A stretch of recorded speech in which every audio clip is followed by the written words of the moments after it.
En vivo y a color, doctor, estamos reunidos aquí desde la bella Cartagena de las Indias en la fantástica Colombia, desde un congreso, pero no paramos ese programa gracias a ti en ese jueves 21 de julio del 2022, año pandémico 3, semana 29. Felices a título de Auvernia, nuestros asesores comerciales, distribuidores autorizados, de darte una vez más la bienvenida a ese programa. Felices de estar también reuniendo por primera vez también un público colombiano, festejando juntos el lanzamiento de Auvernia y de SBR en ese lindo nuevo paisaje latinoamericano. Encantados de recibir el día de hoy, además, para ti, doctor, esperando que estés bien y enfrentes esa última ola, hasta la siguiente, dirían algunos, de COVID, con nosotros, pasando ese jueves por la noche, una semana después de la toma de la Bastilla, y un día después del Día de la Independencia de Colombia, un tema bastante amplio, complicado, pues del cual se quiso enfrentar como un gran reto nuestra invitada del día de hoy, Adriana Pérez Uribe. Recordemos que Adriana, después de su dermatología clásica, convencional en el Hospital Gea González, pues no dejó de estudiar también una subespecialidad, es titulada del Hospital General. Saludamos las dos instituciones y sus egresados, sus residentes actuales y los de las otras escuelas aquí en México, en Latinoamérica y en Colombia, en el Hospital General, donde hizo dermato, onco y cirugía de piel. Y saludamos a varios de tus colegas que están conectados, incluyendo la doctora Cristina Liébana. Saludos hasta Querétaro. Recordemos que está certificada por la Academia Mexicana de Dermatología, por la Academia Americana de Dermatología y el Consejo CMD Mexicano de Dermatología.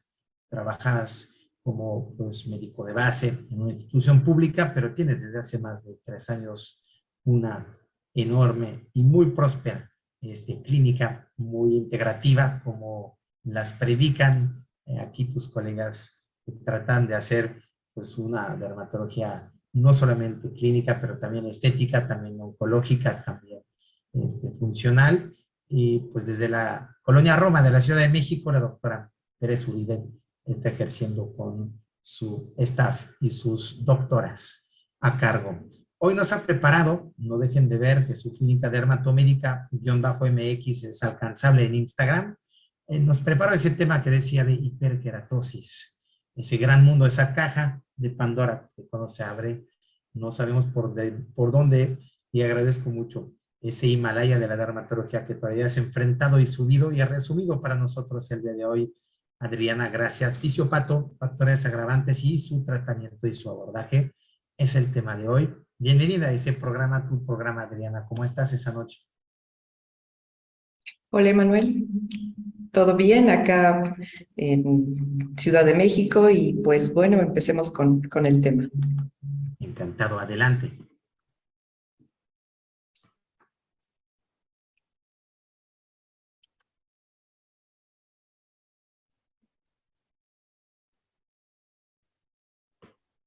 Listo. Bueno, el tema es hiperkeratosis, fisiopatología, factores agravantes y tratamiento. Es un tema complicado. La verdad es que finalmente podemos abarcar muchísimo. Trate de resumir, sobre todo en la parte fundamental donde se desarrollan las hiperkeratosis, que es la epidermis. Vamos a hacer un mini resumen. Si quisiéramos abarcar algún tópico de todos los que vamos a tratar hoy, bueno, pues tardaríamos varios capítulos. Entonces es un repaso sencillo, es un repaso de la forma en que funciona la epidermis, la parte superior de este órgano más grande que nos cubre, que nos protege. Y pues también un poco hablaremos de las patologías, de un par de casitos clínicos míos del hospital, y pues que finalmente los queratolíticos están presentes en muchas patologías, no importa qué práctica estemos ejerciendo, ya sea clínica, quirúrgica, cosmética, oncológica, los queratolíticos están presentes.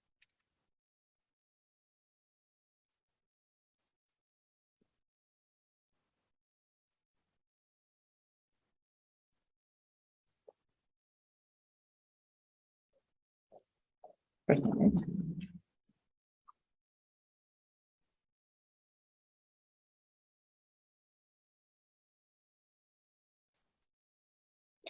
Bueno, entonces la hiperkeratosis es producto de la última capa de la piel, del epidermis. Tenemos que la hiperkeratosis se define fundamentalmente como un engrosamiento del estrato córneo. El estrato córneo es la capa más superficial. En este proceso de queratinificación o cornificación es consecuencia de un proceso metabólico muy, muy complejo y que, bueno, pues puede estar unido a diferentes enfermedades en donde está implicada la multiplicación celular, la diferenciación, la eliminación de células que ya han perdido su vitalidad y que han perdido sus organelos y agua en la mayoría de su estructura y finalmente se descaman de forma habitual. Este es un proceso de queratinización normal. Durante este proceso podemos tener infinidad de patologías hereditarias o adquiridas. Dentro de los factores que nos determinan o el funcionamiento o el adecuado funcionamiento de la cornificación, podemos entender como la epidermis es un estrato celular de capas que están firmemente unidas, muy, muy compacto, mide entre 120 y 200 micras, y pues el 95% del total de las células son queratinocitos. La multiplicación y diferenciación desde la capa basal o estrato germinativo hasta la superficie cutánea nos va a dar precisamente esa diferenciación y capa que nos cubre y nos protege. Dura aproximadamente un periodo de 30 días, este viaje de multiplicación celular hasta su cornificación y perder su vitalidad. Y bueno, pues se va diferenciando en estas 4 capas, la espinosa, la granulosa, el estrato lúcido, que solamente está en palmas y plantas, y bueno, ya la capa córnea, que es la que vamos perdiendo con esta forma de descamación natural.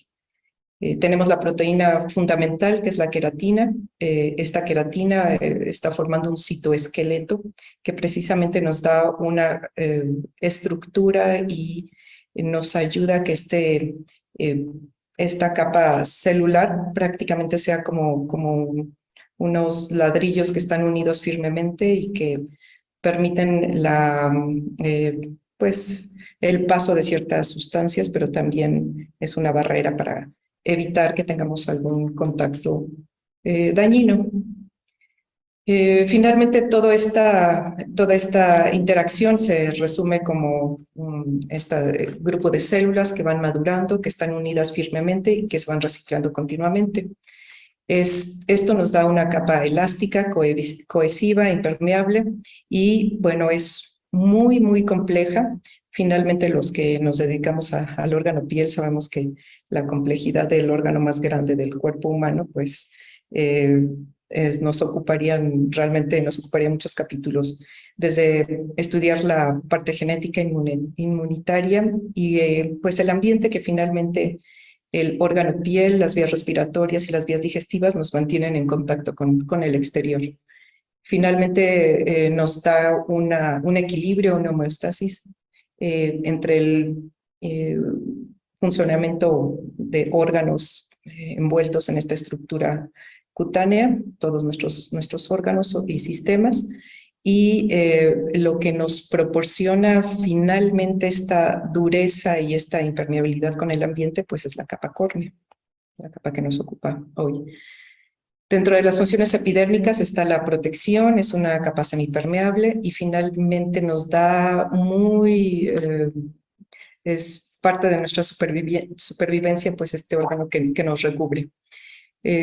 Está muy, muy en contacto con nuestro equilibrio metabólico, finalmente la regulación de la temperatura, de los fluidos corporales, la barrera que nos limita de elementos patógenos, de radiación.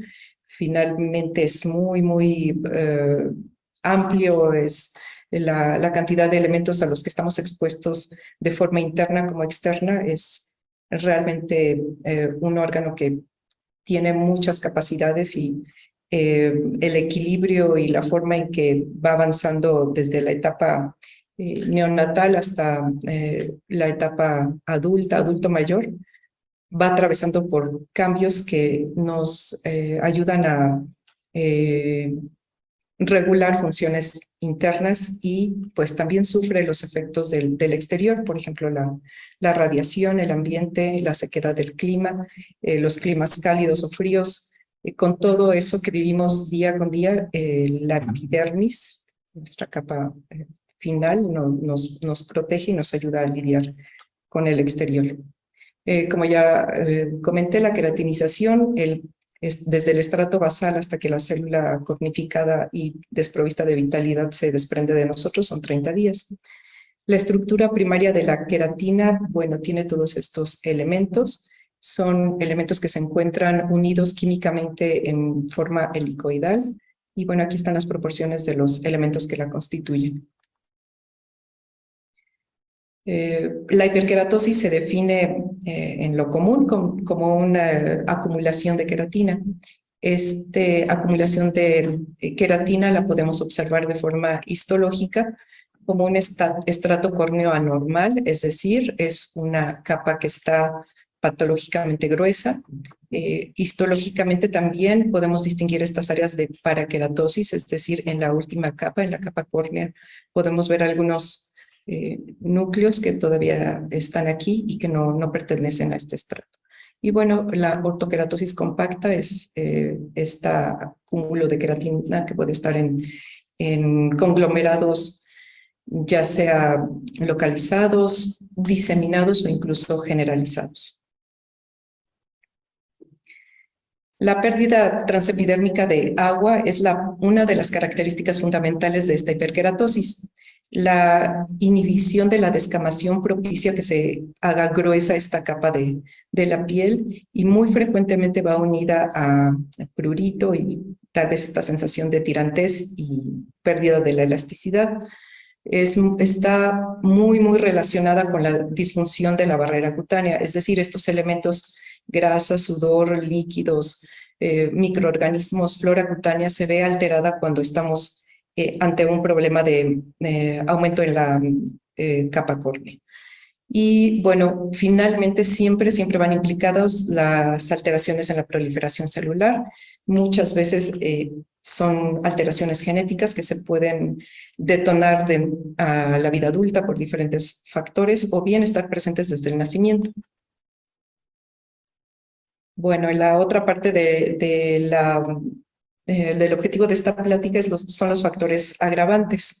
Entonces, bueno, como ya vimos, es muy importante este equilibrio, este delicado equilibrio entre toda nuestra superficie cutánea, el metabolismo interno y los elementos a los que estamos expuestos en nuestra vida cotidiana, como el clima, la aplicación de cosméticos, algunos irritantes primarios, el alcohol.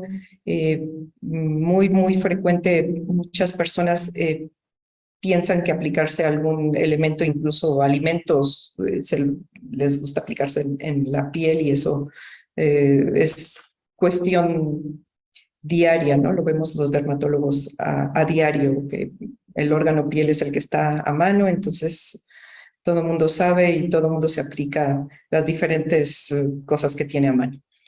La edad también es un factor muy importante. La edad está directamente relacionada con el grosor epidérmico. Por ejemplo, en la etapa neonatal, pues es una piel sumamente frágil, inmadura desde el punto de vista inmunológico, la maduración de las células y los elementos, el cambio de elementos a los que está expuestos en la vida intrauterina al nacimiento, pues es un cambio sumamente brusco, drástico. Y bueno, también aquí debemos de tomar en cuenta que la superficie corporal en un neonato, en un infante, en un adulto es completamente distinta y las patologías también las tenemos que tratar pues así, de acuerdo a la edad, al sexo, a la etapa de la vida en que nos estamos enfrentando. Finalmente, pues, la otra cuestión a la que nos enfrentamos con los cambios en la edad es la secreción sebácea, que está principalmente regulada por las hormonas. Entonces, pues en la adolescencia empieza secreción sebácea desde la pubertad, adolescencia, y en la etapa adulta, en el climaterio y En la andropausia también tenemos cambios que nos van a ser muy predispuestos a ciertas patologías en estos grupos de edades. Bueno, entonces los factores hormonales y metabólicos, ya hablamos un poco de los hormonales de acuerdo a la edad, los metabólicos, la frecuencia de diabetes mellitus en México, en toda Latinoamérica, las alteraciones que están relacionadas a la insulina y al metabolismo de los carbohidratos finalmente se ven reflejados en la piel, en la epidermis, alteraciones tiroideas.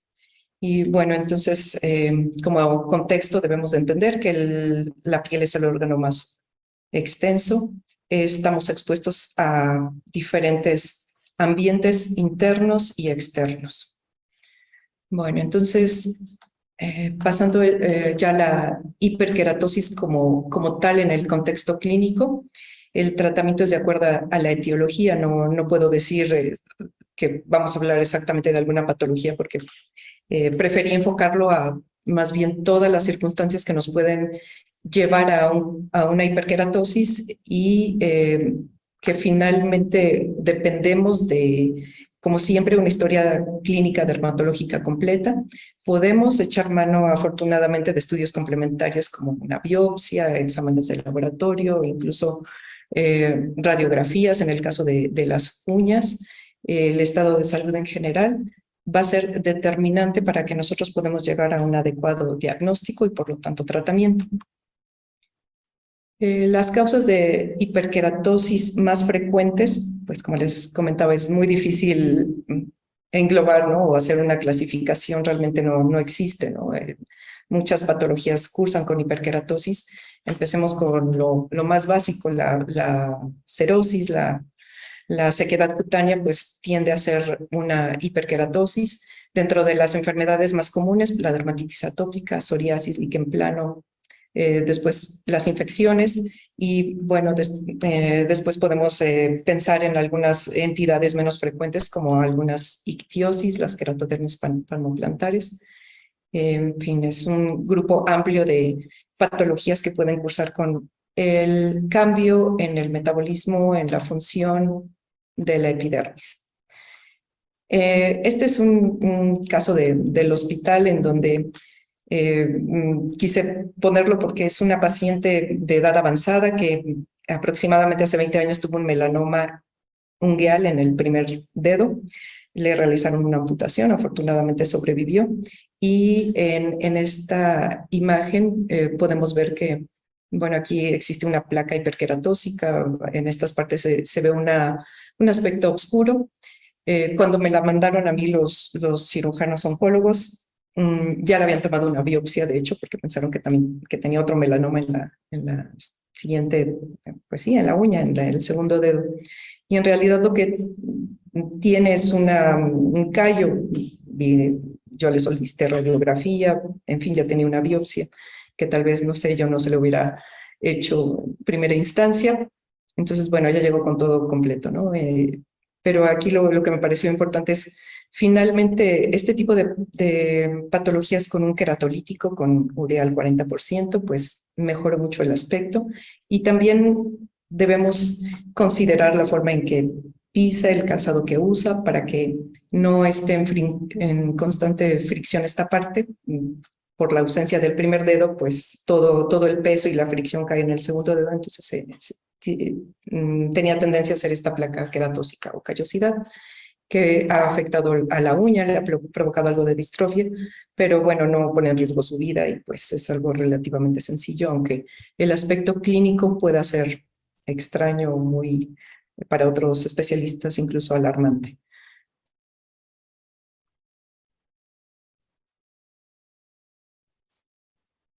Este es otro caso que quería compartirles. Es una paciente que tiene una placa en la periferia incluso algo purpúrica.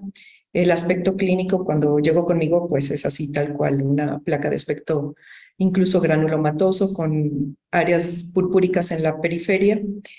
Le tomé un examen directo y pues está muy llena, muchísimos filamentos. El diagnóstico de esta paciente pues quedó como un granuloma tricofítico. Se hizo un cultivo. El cultivo arrojó Trichophytum rubrum. Ay, disculpen, es que... Y bueno, al final, ella es una paciente, tiene 60 años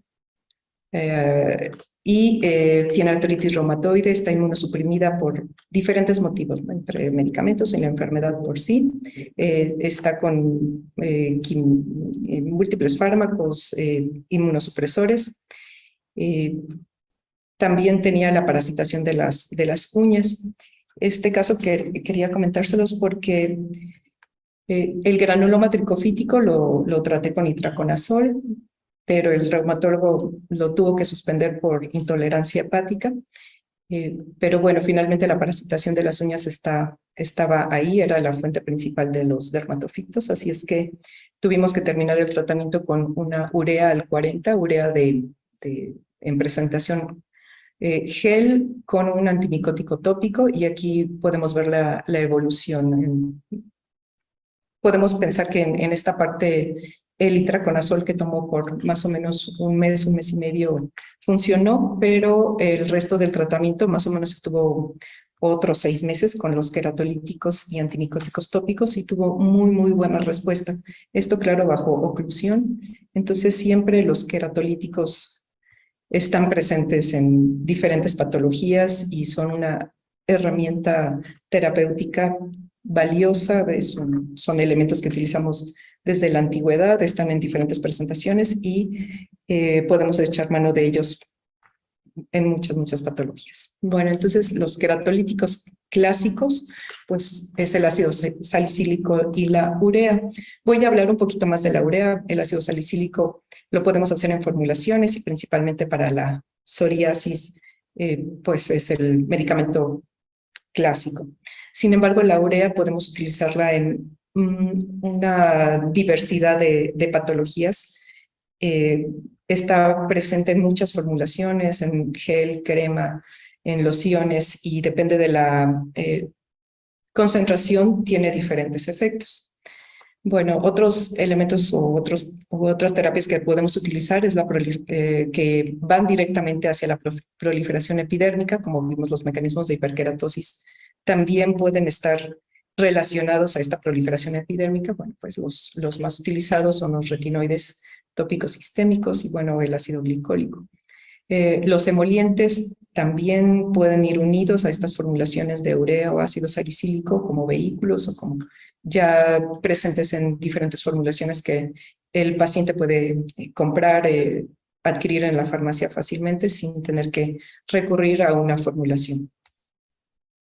Bueno, entonces, hablando de la urea, es una molécula higroscópica, es decir, que tiene la capacidad de retener agua. Está presente en el factor de hidratación. Este factor de hidratación, bueno, se define como la capa que está presente en el estrato córneo, que está constituida por la secreción sebácea, el sudor, la misma cornificación, los desechos celulares, microorganismos. Entonces, esta urea está presente en este factor de hidratación. Es secretada por glándulas sudoríparas y en sí es un elemento, es un metabolito que está producido en todo este viaje que estábamos hablando desde el estrato basal hasta la capa córnea. Estamos produciendo o participa en el metabolismo de las proteínas, que en el caso de la piel, en el caso de la epidermis, es la queratinización. Y bueno, es fundamental para la integridad del estrato córneo. La urea, bueno, está también presente como metabolito final de las proteínas que atraviesan las filtraciones renales. También es conocida como carbamida, es el principal metabolito final de las proteínas, por eso hablamos del metabolismo renal y del metabolismo cutáneo, y es el principal producto de eliminación del amoníaco. El amoníaco no puede quedarse en nuestro organismo, es sumamente tóxico, entonces es el producto que el organismo o los órganos están eliminando el amoníaco a través del ciclo de la urea, y está presente en el sudor, en la orina, en la materia fecal, y bueno, tiene diferentes usos, ¿no? También tiene usos industriales, en fin, es un elemento ampliamente utilizado por el ser humano, sintetizado y utilizado por el ser humano. Los efectos que tiene la urea es hidratante, emoliente, queratolítico, antipruriginoso. Tiene un efecto sobre la regulación genética epidérmica, incrementa la penetración cutánea de otros activos, por ejemplo, corticosteroides, antagonistas de calcineurina, antifúngicos, como en el caso que les compartí. Es parte importante del tratamiento de diversas patologías con diferentes contextos, independientemente de la parte, disminuir el grosor de la capa córnea. Bueno, dentro del mecanismo de acción de la urea, intervienen diferentes partes. Ya hablamos del metabolismo o la síntesis de proteínas. También está implicada en los mecanismos que tienen diversos transportadores de agua a nivel celular, es decir, entre las membranas hay diferentes mecanismos por los cuales ingresa líquidos a la célula. Eso es sumamente importante, y están presentes estos elementos obviamente en muchos órganos, no solo en la piel, por ejemplo en los eritrocitos, en los pulmones, en los riñones, estas vías en donde estamos transportando agua por diferentes canales, no solo la vía osmótica. También tenemos estos canales que se llaman acuaporinas, que nos dejan transmitir entre membrana celular, es decir, en el ambiente intra y extracelular, los elementos hídricos, es decir, solo dejan pasar el agua. Bueno, entonces la urea también aumenta la expresión genética que impacta la diferenciación celular y modera la síntesis de lípidos y péptidos que tienen efecto antimicrobiano. En relación con las acuaporinas, la acuaporina más común, o lo que está presente en la epidermis y en los adipocitos, es la acuaporina 9. Y bueno, estas ductos o proteínas que nos ayudan al transporte de agua están incrustadas en las membranas celulares y desempeñan un papel muy, muy importante en la filtración, absorción y secreción de fluidos. Estamos a nivel de membrana celular. Bueno, entonces existen al menos 13 tipos, aunque se cree que existen mucho más. Como les comentaba, en los eritrocitos y en la piel, el tipo de acuaporina es la que está predominante en diferentes órganos. La distribución de estos canales de agua, pues bueno, son muchos. Es una vía de comunicación intercelular sumamente importante. De acuerdo a las formulaciones de la urea, ya hablamos desde las bases moleculares a cómo actúan en la piel estos elementos, en este caso la urea, para moderar la hiperkeratosis. Los podemos encontrar en diferentes formulaciones, como les comentaba, ya sea loción, crema, gel, ungüento, y eso nos ayuda a tener una gran variedad de elementos para prácticamente cualquier enfermedad que curse con hiperkeratosis. Las funciones de la urea son variables de acuerdo a la concentración, de la concentración del 2 al 12%. Hace que nuestra piel o que el estrato córneo tenga una mejor hidratación y optimiza precisamente esta barrera cutánea de la que hemos hablado. Las concentraciones medias entre el 15 y 30% se considera hidratante y queratolítico, y las concentraciones más altas del 40% en adelante es queratolítico y desbridante.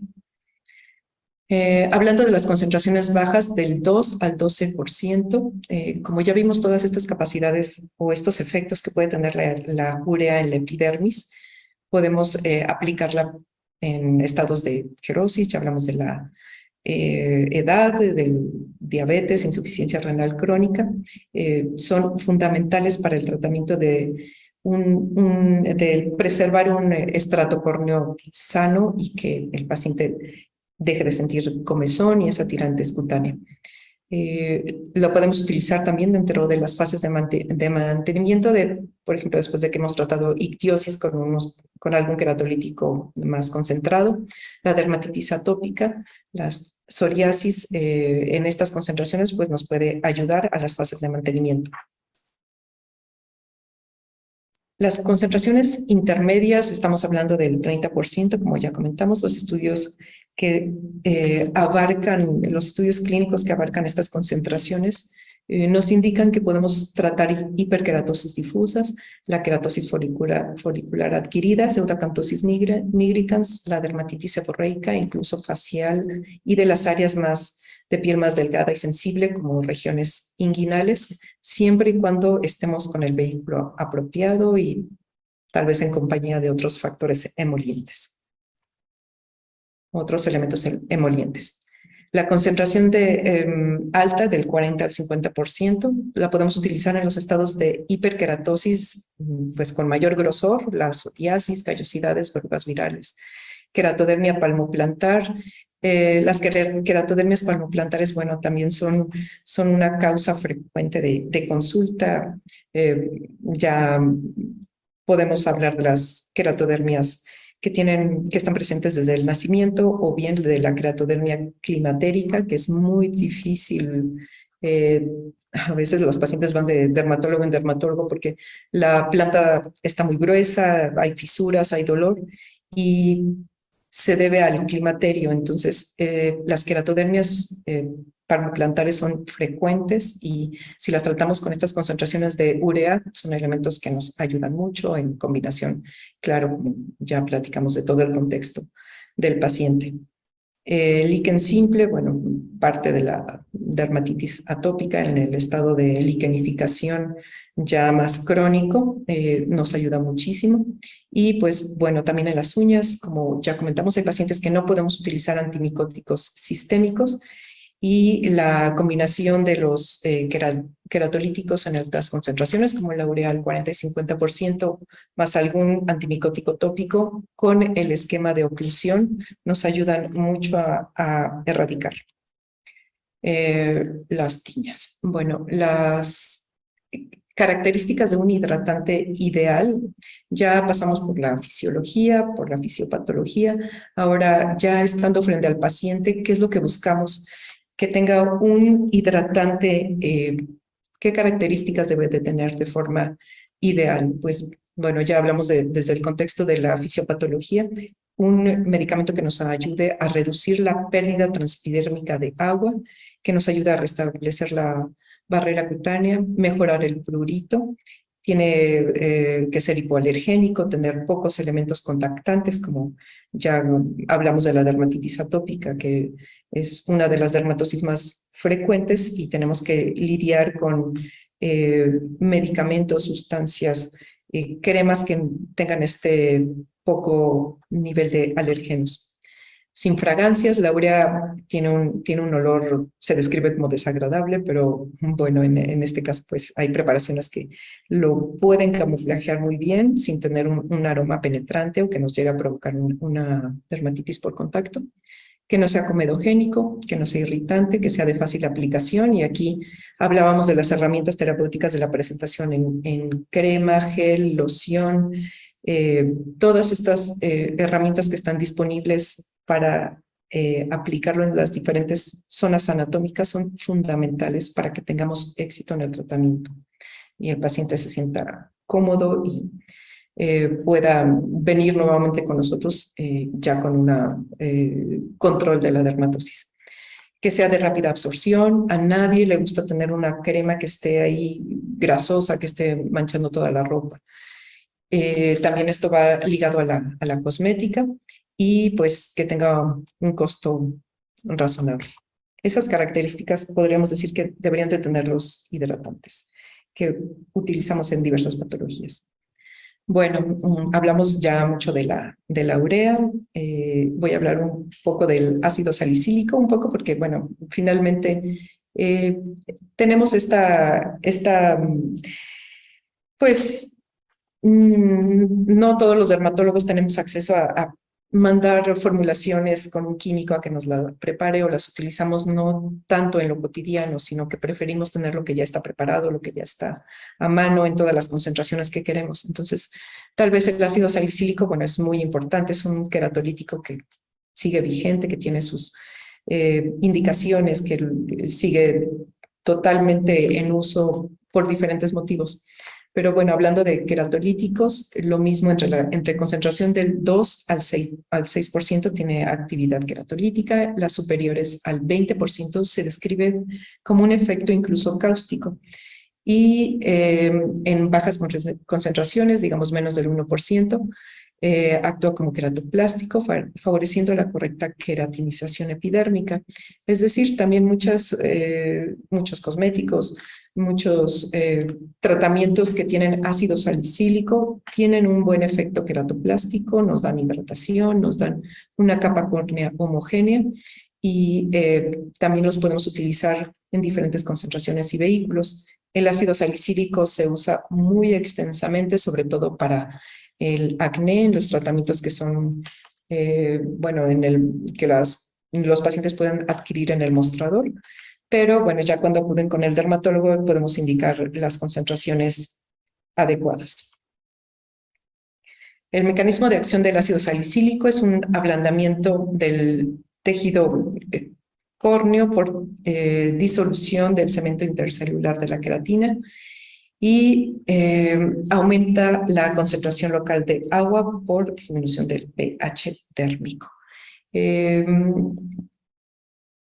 Produce una descamación del epitelio hiperqueratósico, especialmente en medio húmedo, favoreciendo la maceración. Es decir, es el tratamiento ideal, por ejemplo, para las verrugas vulgares, en donde esta maceración nos sirve para ir descuidando, que se elimine este estrato córneo proliferante que hacen las verrugas o alguna callosidad. Bueno, entonces la farmacocinética del ácido salicílico, la absorción es limitada siempre y cuando la aplicación sea correcta, recordando las etapas de la vida en donde podemos considerar que el estrato córneo es delgado y la absorción transepidérmica puede ser intensa. En la etapa neonatal, en la dermatitis seborreica, se recomiendan concentraciones más o menos del 3% del ácido salicílico para los bebés, bebés que tienen dermatitis seborreica neonatal en la piel cabelluda. Incluso se puede recomendar aplicarlo por periodos de 3 horas, después ya limpiarlo. Se puede utilizar en diferentes vehículos, en aceites, en lociones, y después limpiarlo la piel cabelluda, y bueno, así se disuelve esta escama suavemente. Sí tiene una absorción transepidérmica, se une 50-80% a las proteínas plasmáticas y fundamentalmente pues, a la albúmina.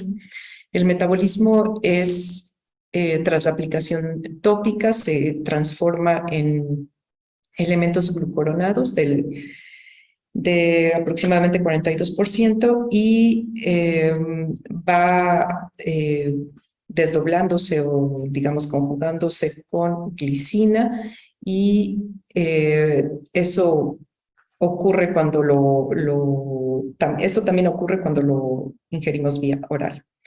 La excreción del ácido salicílico es 95% en la orina, y bueno, también podemos considerar que podemos tener una saturación del metabolismo hepático. Los usos terapéuticos, como ya comenté, los más conocidos, o las patologías que más ampliamente lo utilizamos, pues es en las verrugas vulgares, verrugas plantares bajo oclusión, y pues en el acné comedónico, puede tener un efecto muy benéfico sin causar irritación, de acuerdo a las concentraciones y los vehículos en que estamos utilizando.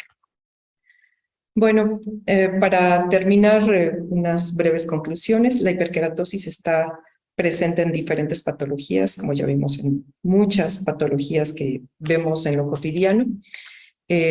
Los queratolíticos son la piedra angular del tratamiento en estas enfermedades en donde hay proliferación o una queratinización anormal, sobre todo la urea y el ácido salicílico, aunque obviamente no son los únicos, hay muchos. La urea está presente en diferentes vehículos y nos da una versatilidad muy amplia para utilizarlo en lo diario, en lo cotidiano. Pues bueno, eso es todo.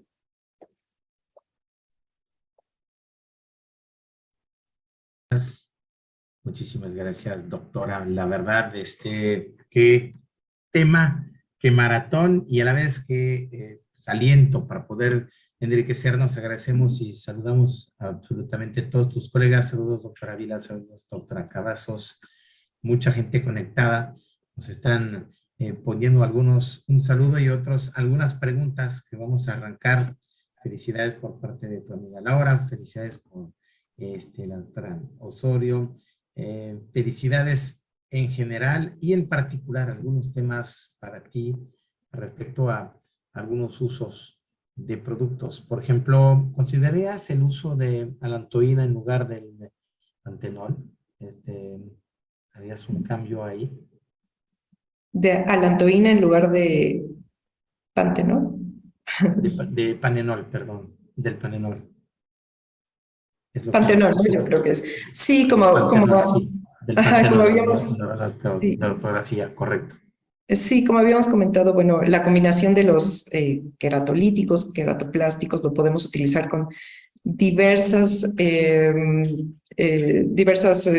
emolientes, porque finalmente el patenol es muy buen emoliente, suaviza o nos hace menos intensa la penetración del queratolítico, hablando de patologías como dermatitis atópica, la dermatitis del pañal, pues finalmente sí nos ayuda mucho.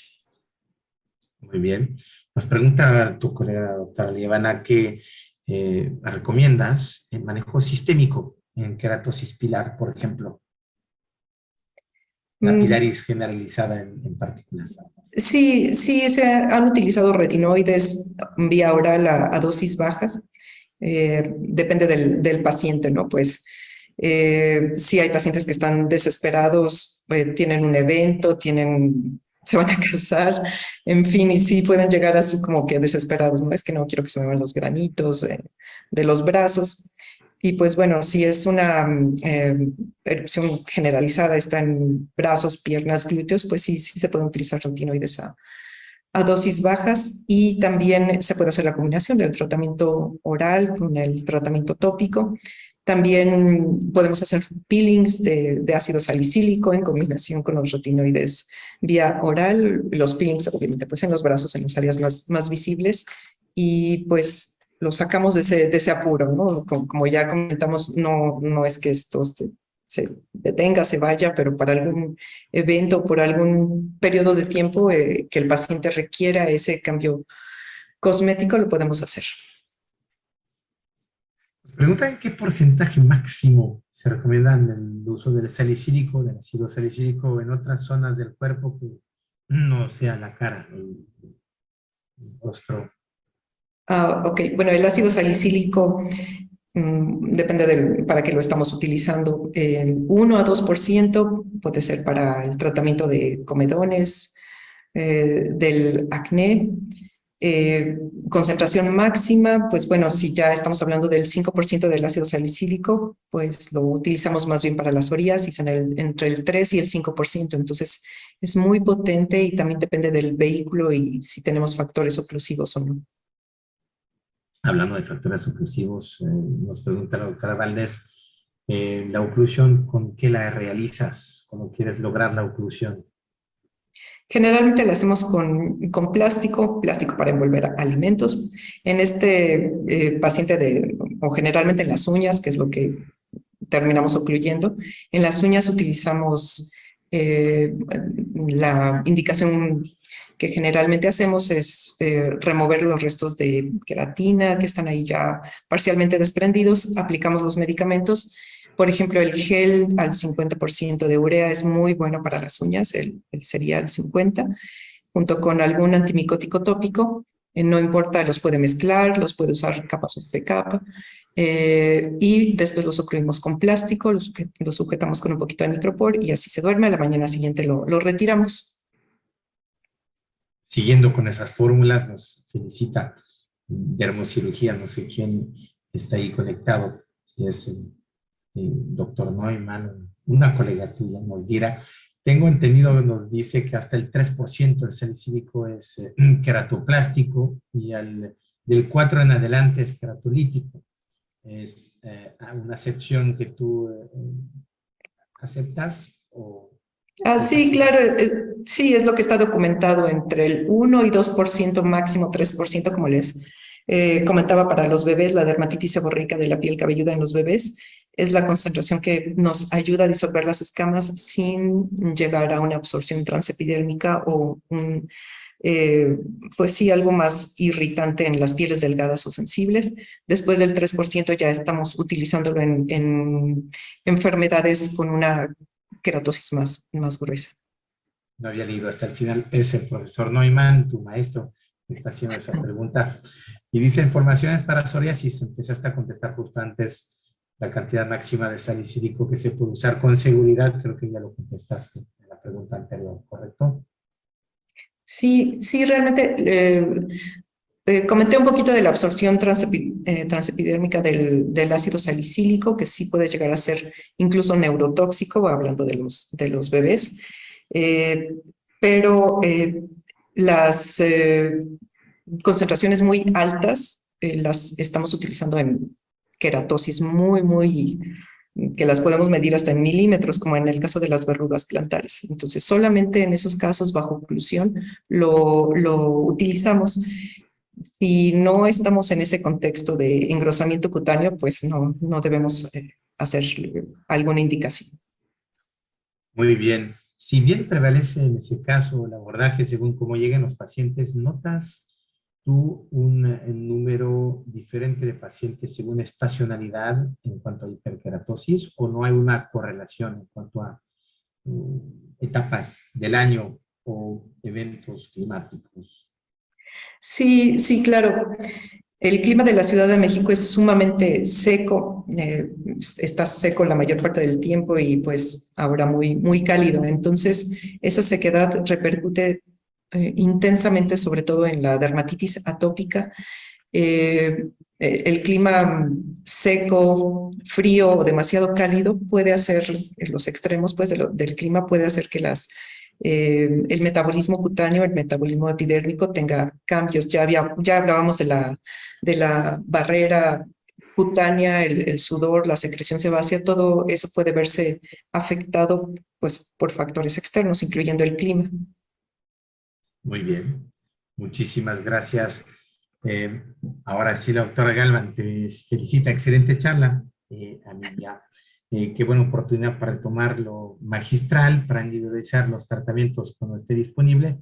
Y obviamente Sever propone sus fórmulas a base de urea con su compuesto y su patente, pero obviamente la mezcla con otros activos y la dermatología clásica, tradicional, con compuestos bastante más, digamos, seguros y menos quizás queratolíticos básicos como antes, que también había daño colateral, como lo referías a veces, ¿no? Ahorita está más controlado, más, sobre todo, seguro para tus manos y para la piel de tus pacientes. Agradecemos muchísimo. Habrá, obviamente, mucho que decir más respecto al tema. Te felicitamos y seguro es un primer capítulo de varios de dermatología tradicional clásica que no queremos obviar y queremos recordar, sobre todo a las nuevas generaciones, perdón, y a las menos jóvenes generaciones, porque nunca hace falta actualizarnos en esos aspectos. Doctora Pérez Uribe, muchísimas gracias. No te nos vayas, Adriana. Con eso concluimos, mostramos el programa mañana. Mañana nos enlazamos desde aquí, Cartagena, para justamente otro tema, esta vez de dermatología cosmética. Estaremos con la doctora Carla Barber de España, Andrea Boca de Rumania, doctora Diana Forero de Colombia y Claudia Hernández también de Colombia, tu colega dermatóloga. Enlazados a la 1 de la tarde les mandaremos la liga para conectarse sobre Bifilmed, el efecto dominó en vivo y a color, en español en el texto, desde el simposio satélite del Congreso Incas Américas en Cartagena de las Indias. Y nos vemos semana que entra con la doctora Genesis Correa para hablar de novedades en tratamientos de cabina con PC. Hablaremos de los temas que te gustan mucho, Adriana, como los peelings. Así que nos veremos la semana que entra directamente desde PCA Skin, un entrenamiento a las 8 de la noche. Y mañana ese gran elenco latinoamericano en su gran sentido, con el doctor Redaeli, pues predicando con sus 4 speakers, todas mujeres orgullosamente doctoras latinoamericanas o europeas. Nos vemos mañana, doctora, doctor. Y siempre será un gusto seguir ese programa para ti. Un abrazo a Colombia, de todos los colombianos que nos están viendo, haciendo historia en Latinoamérica. No dejes de contactarnos si tienes un tema, unas ganas o unos casos por compartir este gran espacio. Es incluyente y nunca escatiremos en dar a conocer de los 4 rincones de Latinoamérica y de Europa o del mundo ponencias en español que agreguen valor. Felicidades por parte del doctor Sergio Mora, la doctora Quintero, doctora Viridiana, la doctora Vianey. Muchas felicidades por parte de todos y las doctores que se conectaron. Me dio un enorme gusto ver al doctor Barrera también, a la doctora Andrea, como siempre, fieles, y la doctora Lievana, indefectibles apoyos de ese programa. Nos vemos el día de mañana, 22 de julio, y terminaremos el mes con PCA Skin la semana que entra. Un abrazo a todas y a todos, se me cuidan, por favor. Muy buenas noches, véanos en repetición en el canal de Auvernia Oficial, pronto los 5,000 médicos registrados. ¿Quién lo hubiera dicho hace 3 años?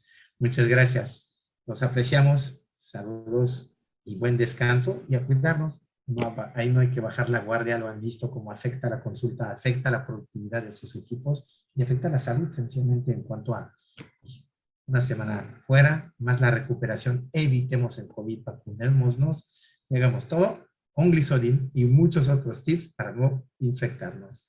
Muchas gracias, muy buenas noches, saludos. Hasta tu casa, doctora, doctor.